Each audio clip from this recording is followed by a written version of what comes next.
এবার প্রাক্তন বিচারপতি অভিজিৎ গাঙ্গুলির দেওয়া রায় বাতিল করলেন, অবৈধ বলে ঘোষণা করলেন কলকাতা হাইকোর্টের প্রধান বিচারপতি টি.এস. শিবজ্ঞানম এবং হিরণময় ভট্টাচার্যের ডিভিশন বেঞ্চ। ঠিক কোন রায়টা বাতিল করেছে কথা হলো, আমাদের সঙ্গে রয়েছেন মামলাকারী আইনজীবী সব্যসাচী ভট্টাচার্য। তার আগে জানিয়ে দিই, শুভেন্দু অধিকারী দাদা কৃষ্ণেন্দু অধিকারী, তার বিরুদ্ধে দুর্নীতির অভিযোগ ওঠে এবং এগরার এসডিপিও তাকে 10 বছরের আয়কর রিটার্ন জমা দিতে বলেছিলেন এবং সেই বিষয়টিকেই চ্যালেঞ্জ করে হাইকোর্টে দ্বারস্থ হয়েছিলেন কৃষ্ণেন্দু অধিকারী এবং তারপরেই জল গড়ায়, মাঝে অনেক ঘটনা ঘটে। অভিজিৎ গাঙ্গুলি রায় দিয়েছিলেন কৃষ্ণেন্দু অধিকারীর ফরেই এবং এসডিপিওকে বরং 5 লক্ষ টাকা জরিমানা দেওয়ার কথা বলেছিলেন। এখন একদম পুরোপুরি বিষয়টা উল্টে গিয়েছে বলা চলে। ঠিক কী হয়েছে জানার চেষ্টা করব। অভিজিৎ গাঙ্গুলির দেওয়া সেই রায়কে কিন্তু রীতিমতো অবৈধ ঘোষণা করেছে কলকাতা হাইকোর্ট। আমার সঙ্গে রয়েছেন মামলাকারী আইনজীবী সব্যসাচী ভট্টাচার্য, কথা বলব। দেখুন, দুর্গাপুজোর ভ্যাকেশন বেঞ্চে একটি মামলা আসে দুপুর 12টার সময়। এই মামলাটি ফাইল করা হয়। অভিজিৎ গঙ্গোপাধ্যায় একদিন বসেছিলেন ভ্যাকেশন বেঞ্চে, সেই সময় এই মামলাটি ফাইল করে লিভ নিয়ে এবং মামলাটির শুনানি হয় দুপুর 2টোর সময়।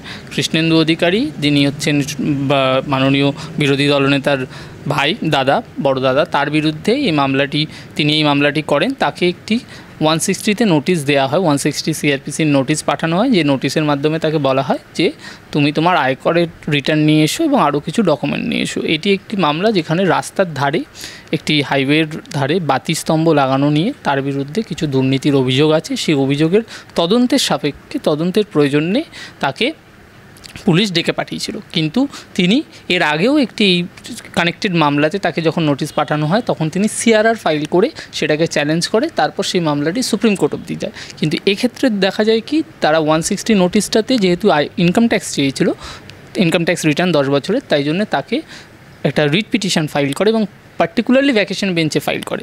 আমরা রাজ্য সরকার, রাজ্যের পুলিশ দপ্তর কিন্তু সব আইন যে গাইডলাইন্স ছিল সুপ্রিম কোর্টের আগে, যে এই সংক্রান্ত তাকে নোটিশ পাঠানোর সংক্রান্ত যে গাইডলাইন্স, যে 72 ঘন্টার টাইম পিরিয়ড দিতে হবে, একটা কোনো কোয়ারশিপ অ্যাকশন নেওয়া যাবে না, সেই সব গাইডলাইন্সগুলো কিন্তু ফলো করেই নোটিশ পাঠানো হয়েছিল। তা সত্ত্বেও তাকে ওই নোটিশটিকে চ্যালেঞ্জ করে তারা হাইকোর্টে মামলা করে এবং হাইকোর্টে justice Abhijit Gangopadhyay, as he then was, তখন নিজে বিচারক ছিলেন, সেই হিসাবে উনি মামলাটি শুনানি করেন এবং সরকার পক্ষকে কোনো রকম এফিডেভিট ইন অপোজিশন দেওয়ার সুযোগ না দিয়েই প্রায় একতরফাভাবে একটা শুনানি করেন এবং করে রায় দেন যে এই নোটিশটি 160-র অবৈধ এবং তার সঙ্গে এও বলেন যে এসডিপিওকে 5 লক্ষ টাকা জরিমানা দিতে হবে মামলাকারী কৃষ্ণেন্দু অধিকারীকে।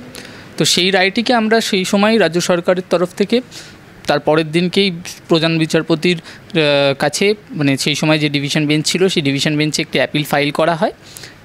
আর এই অ্যাপিলের এর আগেও 2বার শুনানি হয় এবং তখন কৃষ্ণেন্দু অধিকারীর হয়ে যে আইনজীবী ছিলেন তারা বলেন যে আমরা কোনো রকম ওই 5 লক্ষ টাকা এখন চাইছি না যতক্ষণ না ফাইনাল হিয়ারিং হয়, এবং ফাইনাল হিয়ারিং কালকে হয়েছে এবং সেখানে আদালত বোধ তরফের কথা শুনেছে। আমাদের সরকারের হয়ে লার্নেড এজি ছিলেন কিশোর দত্ত মহাশয়, উনি আর্গুমেন্ট করেন এবং উনি এখানে বলেন যে যেহেতু এফিডেভিট ইন অপোজিশন নেওয়া হয়নি, তাই জন্যে আমাদের যে বক্তব্যগুলো সেগুলো আদালতের সামনে তুলে ধরা যায়নি এবং আইনের প্রসিডিওর হচ্ছে যখন সেখানে অনেকগুলো কনফ্লিক্টিং ইন্টারেস্ট আছে, অনেকগুলো dispute question of facts and law আছে, যেখানে অনেক কিছু বলার থাকতে পারে, সেখানে আগে প্রত্যেক পক্ষকে শুনতে হবে। ন্যাচারাল জাস্টিস হতে গেলে সবাইকে আগে শুনতে হবে, একতরফা শুনানি করে জাস্টিস কখনো হতে পারে না, সব পক্ষকে শোনার অপরচুনিটি দিতে হবে। সেই অপরচুনিটিটা দেননি বলে এই জাজমেন্ট, যেটা ইমপিউন অর্ডারটা, সেটাকে বাতিল করা হয়েছে, অবৈধ বলে ঘোষণা করা হয়েছে। কোথাও গিয়ে কি এই যে বারবার প্রশ্নটা উঠছে, আজকে মমতা ব্যানার্জি তিনিও বললেন সম্প্রতি আমরা যে চাকরি বাতিল হলো সেই প্রসঙ্গে, যে বিজেপির ন্যায়ালয়ে আদালত পরিণত হয়েছে, কোথাও গিয়ে কি তাহলে সত্যি আদালতের উপর সাধারণ মানুষের ভরসা করাটা একটা আজকে প্রশ্নচিহ্নের কাছে দাঁড়িয়ে গেছে? দেখুন, বিজেপির বা সিপিএমের বা তৃণমূলের বা কংগ্রেসের সবারই কিন্তু পলিটিক্যালি একটা কানেকশন থাকে আদালতের সঙ্গে, প্রত্যেক আইনজীবীদেরই একটা সংগঠন থাকে, কিন্তু বিচারকের নিজের একটা দল মানে পলিটিক্যাল পার্টির সঙ্গে কানেক্টেড হয়ে যাওয়াটা একটা বড় চিন্তার বিষয়, মানে একজন গণতন্ত্রের জন্য একটা বড় চিন্তার বিষয়। কারণ একটা লয়ার তার একটা রাজনৈতিক পরিচিতি থাকবে, কিন্তু যখন তিনি বিচারক হচ্ছেন, বিচার ব্যবস্থায় চলে আসছেন, তখন কিন্তু তাকে সেই রাজনৈতিক পরিচয়টা ঝেড়ে ফেলে নিরপেক্ষভাবে বিচার বিবেচনা করতে হয়। এক্ষেত্রে তো আরও বেশিভাবে দেখা যাচ্ছে যে তিনি রাজনৈতিক কিছু সুযোগ সুবিধা পাওয়ার জন্যে কিছু নেতা, কোনো রাজনৈতিক নেতার হয়ে বা তাদের ফেভারে কিছু জাজমেন্ট দিচ্ছেন। এই ক্ষেত্রে সেটা আরও বিশেষভাবে দেখা গেল, কারণ উনি ঠিক দুর্গাপুজোর সময় এরম রায় দিলেন এবং লোকসভা ভোটের আগে উনি টিকিট পেয়ে গেলেন কোথায়? শুভেন্দু অধিকারীর খাস তালুক তমলুকে। কৃষ্ণেন্দু অধিকারীর ফরে যে রায় গিয়েছিল, অর্থাৎ কোথাও গিয়ে বলছেন যে অধিকারী পরিবারকে তোষামোদ করার জন্য সেই রায় ছিল অভিজিৎ গাঙ্গুলি। ডেফিনেটলি উনি তো এত অভিষেক ব্যানার্জির বিরুদ্ধে কথা বলেন, কিন্তু উনি কিন্তু শুভেন্দু অধিকারীর পরিবারের হয়ে যখন রায় দিলেন, তারপরে আবার উনি শুভেন্দু অধিকারীকে প্রোটেক্ট করার কথা বললেন। যখন উনি রাজনীতিতে এলেন তখন উনি এসে কি বলছেন যে শুভেন্দুকে তো কাগজে মুড়ে কিছু নিতে দেখা গেছে, সেখানে টাকা নিয়েছে কিনা সে কেউ তো দেখতে পায়নি, এরকমভাবে উনি ডিফেন্ড করতে গেছেন। এবং এই রায়টিও উনি এমনভাবে দিয়েছিলেন যাতে তিনি আপনাদের শুভেন্দু অধিকারীর নেক নজরে পড়তে পারে, শুভেন্দু অধিকারী এবং তার পরিবারের নেক নজরে পড়তে পারেন, এবং যার ফলস্বরূপই তাদের নিজেদের জেতা সিট তারা একটা উপহার দিয়েছে অভিজিৎ গঙ্গোপাধ্যায় জানে যে এখানে তুলনামূলকভাবে জেতা অনেক সহজ হবে, তাই জন্য তিনি আমাদের শুভেন্দু অধিকারীকে অনেক রকমভাবে তোষামত করেছেন যাতে এরকম একটা সিট তিনি পেতে পারেন, এবং তার রাজনৈতিক কেরিয়ার শক্ত হয়ে গেল, তার রাজনৈতিক কেরিয়ারের মাটিটি তার শক্ত হয়ে গেল, পায়ের তলার মাটিটি। কোথাও গিয়ে আপনি এটা বলতে চাইছেন যে বিচারপতি থাকাকালীনই অভিজিৎবাবু বিজেপির সঙ্গে বা শুভেন্দু অধিকারীর সঙ্গে সরাসরিভাবে একটা সম্পর্ক বজায় রেখে চলছিলেন? হ্যাঁ, তিনি এটা আজকে থেকে না, সেটা অনেক দিন ধরেই ছিল, এবং সেটা আরও বেশি করে প্রমাণ হয়ে গেল, চোখের জলের মতো পরিষ্কার হয়ে গেল এই ঘটনার সঙ্গে, যখন এটা দুর্গাপুজোর সময় ঘটনার সঙ্গে ঘটলো। এবং সেই সময় উনি এমন একটি রায় দিলেন যে রায়টার ফলে আজ কৃষ্ণেন্দু অধিকারী শুধু তো আইনি কোনো প্রক্রিয়ার মধ্যে তাকে যেতে হলো না, তাকে কোনো ইনভেস্টিগেশনের অংশগ্রহণ করতে হলো না, তা উপরন্তু তাকে 5 লক্ষ টাকা পুলিশ যাতে দেয় সেইটাও উনি সিকিওর করার চেষ্টা করলেন।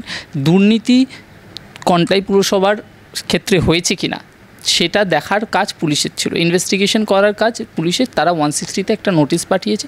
যদি ধরুন 160 নোটিশে ইনকাম ট্যাক্স নাও বা চাওয়া যায়, 91 CRPCতে কিন্তু পুলিশের কাছে সেই পাওয়ারটা আছে, যেখানে পুলিশ চাইলেই দিতে পারে। তো একটা 160 নোটিশে ধরুন একটা সেকশন ভুলই দেওয়া হয়েছে, সেটা 90 হতে পারে, 91 হতে পারে, পুলিশের কাছে সেই পাওয়ারটি ছিল। কিন্তু বিচারক যখন বিচার করছেন তিনি নিরপেক্ষভাবে বিচারটি না করে শুধু পক্ষপাত দুষ্ট হয়ে নিজের রাজনৈতিক গেইন করার জন্য কিছু পাওয়ার আশায় তিনি এমন একটি রায় দিলেন, যেটা সেই মুহূর্তে খুব বিশ্লেষণ হয়েছিল, প্রত্যেকটি নিউজ পেপারে সেই নিয়ে বেরিয়েছিল।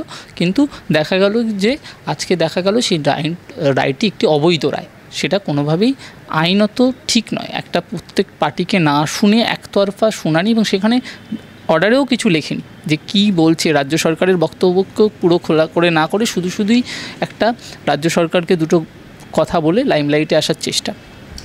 ডিভিশন বেঞ্চের এক্স্যাক্টলি পর্যবেক্ষণটা কি এই রায় সম্পর্কে, এই মামলা সম্পর্কে জানেন? যেহেতু এই ঘটনাটি প্রথম নয়, কৃষ্ণেন্দু অধিকারীকে এর আগেও নোটিশ পাঠানো হয়, সেই নোটিশকে চ্যালেঞ্জ করে উনি একটি সিআরআর করেন, সেটি অজয় কুমার মুখার্জির ঘরে হয়। সেই সিআরআরটির এগেনস্টে আবার রাজ্য সরকার সুপ্রিম কোর্টেও যায়, যেখান থেকে আলটিমেটলি রায় দেওয়া হয় যে কৃষ্ণেন্দু অধিকারীকে ডাকা যেতে পারে with the time gap of 36 hours at least, 36 ঘন্টা থেকে 48 ঘন্টা তাকে দিতে হবে। দেওয়ার পর তাকে ডেকে ইনভেস্টিগেশন করতে পারবে, এবং তার এগেনস্টে কোনো রকম কোয়ার্সিভ অ্যাকশন নেবে না, তাকে অ্যারেস্ট করা যাবে না without any due process of law. এবার এই যে এন্টায়ার ঘটনাটা হওয়ার পরে আবার ফ্রেশ করে এই ঘটনাগুলো হওয়ার পরে সুপ্রিম কোর্ট থেকে রায় দেওয়ার পরেই কিন্তু তাকে 160 নোটিশ দেওয়া হয়েছিল। এবার এই নোটিশটা যখন তিনি জবাব না দিয়ে তিনি কী করলেন, হাইকোর্টে এলেন, এবং আমাদের আজকের প্রধান বিচারপতির মতামত এই যে যখন এত কিছু ঘটনা ঘটে গেছে সেই ঘটনাগুলো আদালতকে শুনতে হবে, আদালতকে বিচার করতে হবে। আদালত সেই ঘটনাগুলো না বিচার করেই আদালত শুধুই একতরফা একটা শুনানি করতে পারে না।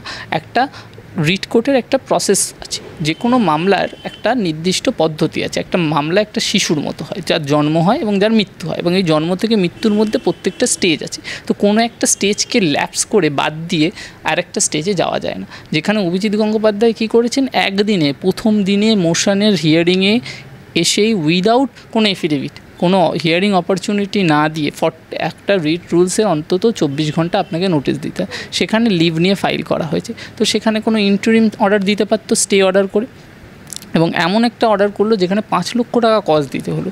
এর একটা যদি আপনার যে ইনভেস্টিগেটিং এজেন্সি তার হাত বেঁধে দেওয়া হয়, সেটা ইলিগাল, সেটা সেই কথাটাই ওখানে বলা হয়েছে।